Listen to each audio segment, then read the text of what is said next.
everybody. My name's Chris Warren. My name is Matt Lopes. Welcome to the You Should Be Worried podcast. The podcast where two boys sit in a room with sometimes two other boys, and we talk about shit like history and circumcisions. It's come up a lot more than you think on most podcasts. Not a fan of how much it comes up. And guys, I'd just like to point out, there were talks about changing the theme song. What did you just hear in your ears but the beautiful Spanish national anthem today? We went to the boardroom. There was a long debate. Your boy held the line for you, the viewer, because I know that's what you want. We just didn't go to the meeting with anything new, and therefore it has to stay this for now.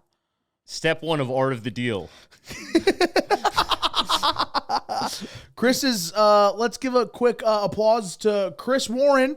Chris Warren for now being a content boy on social media and getting a viral clip out. Can you press the little applause button? It's the yellow one, Ben. Yeah, I can't hear how long it goes on anymore. So I think this is, so I want to talk about that a little bit today. Yeah, go right ahead. So as some of you might know, I've been doing a series of history videos because I'm a big history nerd, love history. Big boy history. And one of them took off, and it was one about Olga of Kiev, who's, for those that don't know, an Orthodox saint, one of the big saints of Ukraine. Yeah. And I, in the video description and in the captions, spelled Kiev the correct way with an IE, because that's how it's spelled in every history textbook I've ever read in college, high school, always. It's been spelled Kiev, IE. Yeah. And apparently in modern times, with this whole conflict with Russia, they've changed this international spelling to with a Y, because that's somehow in support of Ukraine. I guess they think that's how it used to be spelled, even though it was only spelled that way in the last 20 years. And I had hundreds of Ukrainians in the comments and in my DMs. That's more people that live in the country. Yeah, telling me to kill myself, telling me I should stop making videos, telling me I was a Russian bot, I was a propagandist, because I spelled Kiev the correct way and they don't like it. Because I guess in the modern context, spelling it the old way, the way it's been spelled for hundreds of years, is now considered the Russian spelling. That's so funny. And they interpreted that as me endorsing Putin or something, which is a no-no these days. But let me tell you, I didn't have strong feelings on the war on either side. When it started. I was just like, whatever, that's a European problem. I don't really care about that. After seeing how the Ukrainians have treated me, after seeing the very kind Russians that stepped in the comments in my DM saying I was doing a great job, and then I spelled it correctly. Fucking let's go Putin, dude. Blast that whole country. Take it over. I hope Russia doesn't just take the Donbass. I hope Russia marches on Kiev and Ukraine ceases to exist, and then maybe it'll be spelled the correct way. I have no idea what any of this means, but I love this guy's passion. I sent $1,000 via Venmo to a Russian militia in Ukraine, hoping they would take him out. And you know, I bit my tongue. I bit my tongue on Ukraine for a while. We're going to start talking about some stuff. Did you know that the Ukrainians were some of the most complicit countries in the Holocaust? When the Germans came to Ukraine, the Ukrainians rounded up their own Jews and gave them freely to the Germans. And oftentimes, they didn't even make it to the camps because the Ukrainians took matters in their own head and beat Jews to death with clubs, their own countrymen, during the Holocaust. Look it up, it's real. Oh, shit. You know who didn't do that? Any other major European power. The French hid their Jews. The Danes boat lifted all of their Jews to Sweden so they would be safe. What did the Italians do? The Italians were an Axis power, so it wasn't a good time to be Jewish there. But also, they didn't have a lot of Jews. The Netherlands defended their Jews. Anne Frank hid her. You know who didn't hide their Jews? You know who gave up their Jews freely? Those fucking Nazi Ukrainians. That's who did it. And let's talk about another thing with Ukraine. They don't want to talk about this on the news. Can we talk for a second about Azov Battalion and all the other white power groups that are fighting in the Ukrainian army? I'd love to talk about them. I had know nothing of them. They're wearing straight-up SS patches and Nazi memorabilia marching into war, Zeke Heiling. And these are the people we're giving money to, and we're calling the Russians the bad guys? Recently, in the last 2 weeks, this happened. The news won't talk about it, but if you Google and go to, like, the second page, you can find it, because they can't hide it everywhere. The Ukrainian government decided, the Ukrainian Orthodox Church isn't pro-Ukraine enough. We think they might have sympathies towards Russia. And they literally kicked out several groups of monks from monasteries that had been inhabited by monks of that order for hundreds of years and boarded them up. You know what else they did? In many towns, Ukrainian citizens, because not just the government, took it into their own hands to go and block Ukrainian Orthodox churches and stop practicers from going in and worshiping. And they shouted slurs at them, and they threw things out of them and ran them away from their own churches, would not let them worship on Sundays. And these are the people we're sending money to. These are the good guys. Are you out of your fucking mind? I love how the people from Ukrainian were like, I hope you stop making videos. Stop fucking making videos after your first video. It was my second, but yeah. Your first or second upload. And they're like, how about you fucking stop this crazy work? Oh, they called me paid opposition. They thought my account with like 3,000 followers was being paid by the Putin regime to spread misinformation, which is hilarious. But Putin, DM me. I'll do it. I'll sell out. Support the pod. And dude, they also called me a bot. They thought I was a Russian bot. They accused me of being a double agent. They accused me of being Russian and pretending to make videos from America to be like, give another perspective. They also, a lot of them told me to fucking kill myself. Yeah. One of them told me, I hope your mom gets eaten by a pack of dogs.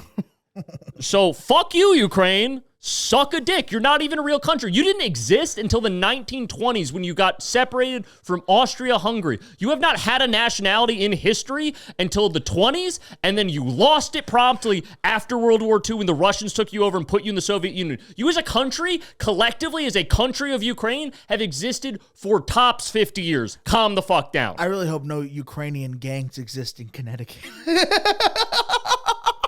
Do you know any of them off the top of your head? No, Ukrainians don't have a mob because they're useless. Good. They're the Russian mob. Holy shit. I feel like after that rant that you went on, I want to throw up. I'm going to pass out. If a lot of people comment on this about that, you might have to do a whole apology video next week. I'm not going to apologize to dumb people for telling them how the world works and they don't like it. I don't know, dude. Colleen Ballinger had to do that shit. Who's that? A pedophile? Like, what are you talking about? about? Yo, what the fuck, man? Comparing me to a pedophile? No, I'm just saying apology videos are on the rise recently. That's the one with the ukulele, right? Yeah. So you want me to get a ukulele and be like, Ukraine's actually a pretty cool place. I'm glad we've sold out our children's futures to Raytheon and Boeing. Yeah. So that we can, and Halliburton, so that the Ukrainians can be a puppet in our global war to control the grain supply. I'm saying a lot of shit that after she apologized and made that video, a bunch of other shit came out, and as a direct consequence of her making that video. Like, if she just left it alone, it would have been fine. Because she made a video about it, more shit came out, and so now I'm thinking she should do another song about the shit that came out. Listen, I think we can squeeze an album out this bitch. I'm just gonna get ahead of it. Yeah. If more stuff comes out after this, yes, I do tend to lean supporting the authoritarian regime. I don't know what that means. The dictator. That doesn't mean explain it. I'm gonna shoot you. I'm gonna shoot everyone in this fucking room. I'm gonna lose my mind.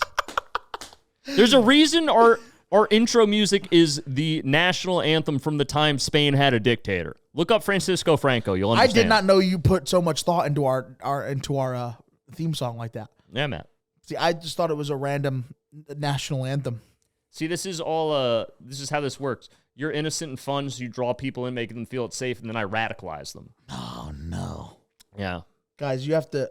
All right, I'm gonna have to start challenging you more, even though I have no idea what we're talking about. What do you think people should be worried about this episode, Chris? You do something we should be worried about. Okay. I know that last episode we were talking a lot about. I tend to bring up the end of the world a lot recently, but something we didn't talk about yet is who you would be spending your last moments on Earth with. And I know, and like I don't want you to get into like your like depressive kind of like mentality. You know, about that's it. right where it went. I know exactly that's where you want to go. Yeah. But like literally, like if you're thinking like, oh shit, we have 24 hours, who are you spending that time with? And I'll tell you mine. I feel like mine 100% definitely is my mom. I feel like everybody wants to be like, yo, we're hitting up with the boys, we're gonna hang out with the boys for the last 24 hours, or I'm gonna go try to have sex, shit like that. But I honestly think that I would go to the person who brought me into this world and I'd go out with her. That's beautiful. Yeah. Everybody wants their deaths to be poetic, right? I would assume everybody wants some poeticism in their deaths. So yeah, me, mom, you and me, baby, forever. What about you, Chris? Well, I think about there's, obviously my mom's a top choice. I do love my mom. There's a lot of other people that have been significant role models in my life. Yeah. Especially like a lot of men at different points in my life that like stepped in because my father wasn't worth anything to like fill that role of without being like showboaty about it or doing like just quietly showed me like fatherly guidance when they didn't need to that I would want to. But I think ultimately I would probably go. You know what I would do? Here's what I would do, because there's so many people I'd want to spend time. I wouldn't spend time with anyone. I'd be alone, and I would go up to Lake Winnipesaukee in New Hampshire, where I spent my summers as a kid, and in my whole life, that is where some of my few purely happy memories are. Yeah. Of just being a little kid out in the woods, playing the lake, being free, just running around the woods, having a great time. And there's this specific spot at this old camp I used to go to, and it was this cove.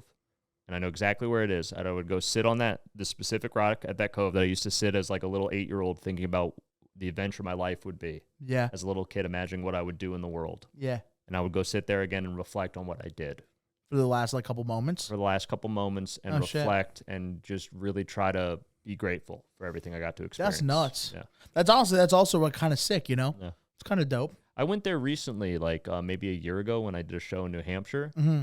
I went up to my family's cabin, which we talked about on an episode of the podcast. Yeah. And during that, I went to the camp because it was off season. It was like May or something. So like there were no kids at the camp. So it was just, I pulled in and there was like a groundskeeper guy and was like, hey, what's up? And it was like, I went here as a kid and I had my old sweatshirt from there. I brought with me to show like, hey, I used to go there. I'm not like some weird guy. He's like, oh, yeah, if you want to look around, like, go for it. Just, like, be out of here by nightfall. And I was like, okay. Oh, shit. And I went to that little cove. And I sat there. And I had, like, a nice moment where I thought about, like, where my life was the last time I was there. As, like, a probably 12 or 13-year-old. Was I think 12 was, like, the last year I went to that camp. Yeah. I was getting a little old at that point. And just, like, reflecting on where we were now. It was very nice. It makes me think, because you said that you went up there last time and you went to like go in that cabin and you had your gun on you. It makes me think that like what would happen if like there was an asteroid hurling at Earth and everybody with guns just started shooting at it all at once? You think we could break it apart? Well, we're gonna give it our goddamn best try as Americans. Because also like if the government wants to also try that, then they would like throw their nukes at it too, right? I think that'd be awesome if the government was like, hey, Chris, I know we said you couldn't have guns for a couple years, but special day, America needs you. Just handed me like an AR-15. I was like, I'll do my duty. Honestly, for George Washington, and then shot the asteroid. If the world was ending, I would take a pill, just to like go out so I don't have to deal with the anxiety of like of running away from an explosion, shit like that. See, I'm thinking of it completely differently. I always go asteroid in my head when it comes to the end of the world. I was assuming asteroid too. Okay. But you're thinking, I think it'd be so relieving because so much of my life, because I'm a very anxious person, so much of my life is being worried about what's going to happen in the future and what bad things could happen or what good things are going to go wrong or not happen. Or like, am I doing enough to get to this place I want to be in the future sometime? That I think actually just knowing without a shadow of a doubt, like I can see the asteroid in the sky, like you legit have like 5 hours left. There's going to be nothing nothing matters after 5 hours from now. You're only alive for 5 hours. I think that would truly put me in such a state of peace and happiness that I've never known that I would just be like, okay. Hell no. Well, because I had, not to get dark, because I know you don't want to go press, when I was like genuinely going to kill myself. Like, long story, got stopped. But in my mind, I was going to die in 24 hours. Like, I just knew, like, I'm going to die in 24 hours. And that... well, I guess 48 because the last 24, some things happened to stop that. For sure. But like that day before the day I was going to do it, before anything was in motion to stop it, and I just knew like in 48 hours I'll be dead. None of this will matter. Yeah. And it was kind of relieving? It was so peaceful. Holy shit. Because everything I was worried about, everything I was embarrassed about, everything I was upset about, anything that had gone wrong in the past or things I didn't like about myself, it didn't matter anymore because it was like, it's not going to be here in 24 hours. Yeah. Let's just sit. And I have no need to be productive. I had no need to do anything. I just sat and like looked at the sky and was like, it's fine. Shit, dude. Yeah. That's cool. I guess that like that's nice that you have that you were able to like compartmentalize it and just like fucking have that attitude towards it. But I know if I saw an asteroid in the sky hurling at us and we only had 5 hours, I would spend that 5 hours trying to figure out how to fucking survive that asteroid. No, but that's the relieving part is there's no way to survive. But you don't know that. No one knows that. You know, billionaires are going to try to get on their rocket and fucking leave. Like, you know 100%. Well, Elon's out of here in the first I'm going to be like, minutes. yo, how do I get on this shit? How do I get on that fucking rocket? I have 5 hours to get on that rocket. Look at my Type 5. You want this in space. Look how funny I am. Take me on the rocket. I will be your jester. I'll be your goddamn jester. I'm just imagining you in a jester's outfit in space doing jokes for Elon Musk. With my little hat. With it's the just 3 you prongs, and Elon Musk in a little rocket. jiggles, yeah. And he does not think I'm funny because he's like, he has other shit going on. He just tweets about you, but he's like one of the last people left alive, so he's just tweeting to no one about like this gesture fucking sucks. Just Damn, this tweeting. asteroid really did shit to my numbers on Twitter. Well, if you're dead, you can't unfollow it. Actually, probably secure lock him in. Yeah, but they don't like his tweets as much. Yeah, as his engagement went really down. Dogecoin went down a little bit. I don't know, fucking, or it definitely hasn't gone up. Are you still doing crypto? It means nothing. No, I don't. I don't do it anymore. You got in, got out. You did your one rug pull. There's this new game on DraftKings Casino called Hop It and Profit, where you're a little frog, and there's like lily pads, and you have to click on which lily pad you want to go on. And if you land on that lily pad, you don't know. It's a random chance that you could either die or you succeeded. You go to another one, and the more lily pads you go on successfully, the amount of money you get fucking gets higher. But can you pull out? You can pull out any lily pad. Oh, so it's like Rocket Game. Almost. Yeah, of course, yes, but you're in control of like when you want to stop. You know, you are also in the Rocket Game. No, but I get what like, you're saying. Yeah. There's a little bit of sense of control because you're pressing and stuff. sometimes it's all randomly generated. So sometimes I'll put it on $1, and then like 8 rows up, like you could make like $6. I'm like, oh, $1 and $6, that's great. And then I would just play. I would just go along the side rather than do shit in the middle because that's where all the alligators usually are, and then like alligators that eat you off the pad. And so I'll just go every like 1 in 5, like it'll fucking work. But at the end of the day, if I'm making $6 and I'm betting 1 every 1 in 5, then I'm not really doing anything. I'm not really making or losing any money. So that's what you should be worried about. Gambling and who you're going to spend time with on the last day of Earth. If the asteroid is hitting Earth, I'm not going to believe that anybody's going to heaven or not. Okay. I'm like, this is a science thing, and religion's not, like, obviously religion's not real if God's going to shut the whole planet down. I'm good. God shut the whole planet down before. Yeah, but dinosaurs aren't in heaven, you fuck. Yeah, they're animals. Get the fuck. So are we, bitch. We're also animals, no, Chris. We have the divine spark of God in us. That's what makes us masters of the Everybody world. does. Humans, yes. No. Everything that's living has the divine spark of God. I love Malcolm looking at me all cute over there, but like when he dies, that's just it. It's just See, it's like, but that's fucked. It's like shutting off a computer. Do you want to be in heaven, in a version of heaven where there's no Malcolm? No, you wouldn't, right? Like shutting off a computer. It's not like shutting off a computer. Listen, I would be real sad about Malcolm not Don't being there when I'm in heaven for a couple minutes. He is the one thing that likes me more than anybody else, dude. Every time I see him, he licks me like there's no fucking tomorrow, and there's no other person that licks me like there's no tomorrow. Yeah, but I would get up there and be really sad about Malcolm, and then they'd be like, hey, Chris, it's okay. We have someone else who's going to lick you like there's no tomorrow, and then just some beautiful, big-titted woman's going to come out and be like, Malcolm's probably doing fine. Malcolm would probably. How is that heaven? Malcolm wants this. How is it that, like, I have to be, what is it? I have to abstain from having sex and all this and be such a good boy so that I can get to a point where I can have the most dirty sex. I would not know what to do. You wouldn't. You couldn't do that in heaven either. That's not what heaven is. This is a very Catholic misconception about heaven. Right, it's got to be. No, what heaven is, in my opinion, because there's varying opinions within Judaism, but one of the takes, so I'm not speaking for the whole group, right, is that basically we're all part of God, right? That's the divine spark that he sent us down here to bring heaven onto earth. Yeah. And when we die, we go back to God, and we evolve past all these corporeal needs. Like, you won't have a physical body, you won't want to have sex, that won't even appeal to you because you're going to be in this like instant state of peace and serenity and bliss all the time. It's kind of gay. And like a soul pool with all the other souls, we're going to have unity, and that whole concept of the person you're having sex with even being a separate entity isn't going to be there because we're all going to be united again. So no sex in heaven. I don't think so. At least not how we think about it. You virgin fuck. You'll probably just feel like you're busting all the time. Fuck. On those God What vibes, happens dude. to your body count when you die? It resets. It resets. And then Everyone's all a the angels virgin are in the just like, clouds, baby. Everyone's a virgin in the look clouds. at this virgin. He gets no pussy. And you're just And they're like, "Eh." oh, you don't get any pussy either. We're all in heaven. We're both in heaven. Everyone just calling So each other everyone's a virgins. virgin, but like that in heaven, like it's a compliment because like, what are you gonna do? Fucking no. See, in my head, always like if you get to heaven, if you want to stay in heaven, you got to still act like that. You got to act good. Got to act good, and therefore I feel like I don't want to go to hell because I don't want to be on fire all the time. But if that's the place that you can have sex, then fucking what are we doing here? You know, hell's not real. And you think it'd be you can't have one and not the other. Yes, you can. No, you can't. There was only heaven, and then the Christians created hell in the Middle Ages. In early Christianity, there's not even a mention of hell. That's something that was made up by like medieval monks. This Old Testament shit, the birth of hell. There's that Old Testament or New Testament? No, there's no hell in.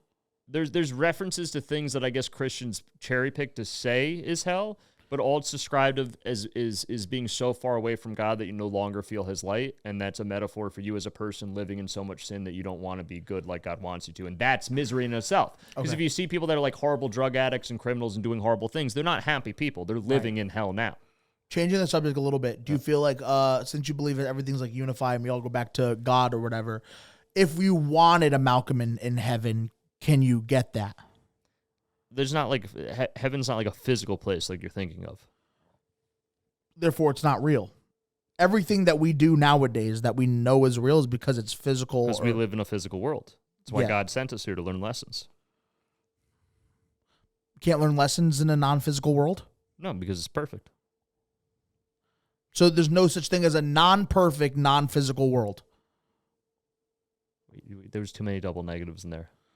There's no such thing as an imperfect world. I'm sorry. Confused myself. Heaven is perfect.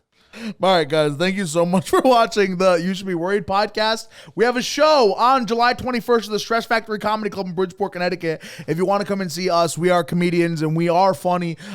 We have like really good material. I don't have to explain it. If you want to come to the show, please just get your tickets at stressfactory.com and come and have a great time. My name is Matt Lopes. You can find me on social media at Not Matt Lopes and on TikTok and whatever like that. You can just find me. Chris, go ahead. As always, this is Chris Warren. You can find me on Chris Warren Comedy on Instagram and TikTok, and come to the show because you never know. A rogue Ukrainian agent might shoot me dead halfway through my set, and that'd be pretty cool to be at my last ever performance where you saw me bleed out to death. Yeah. That as I'm gurgling up blood, you can come up to me like, "Hey, this isn't even really a bad thing," and I'm like, "Thanks, man. Thanks for putting that in perspective." As I fade away as my mom's crying. And Ben will be in the green room coming at the last possible second. At the last possible second of my life. Not of the world in general, just at the last second of my life. Like, as Ben comes, here's what'll happen. Ben will be having sex with a woman in the green room. And the second I die, my soul's going to go right into Ben's semen and go into the woman. And then I'm going to be the child that Ben raises. Verdansk. Yeah. And just my first words will be, "Hey, everybody." And he'll be like, "Oh, no. Oh, no." Ben, his last words are going to be, or your baby's first words are going to be, "Hey, everybody, my name's Chris Warren." The only child to name himself. Go ahead, Ben. What about you? In the making. Okay. Perfect, guys. Again, thank you so much. Watch our other shit and have a great day. We're always so happy to have you guys here. And, yeah, we love you. We'll see you guys next week. Pray for Russia, everybody.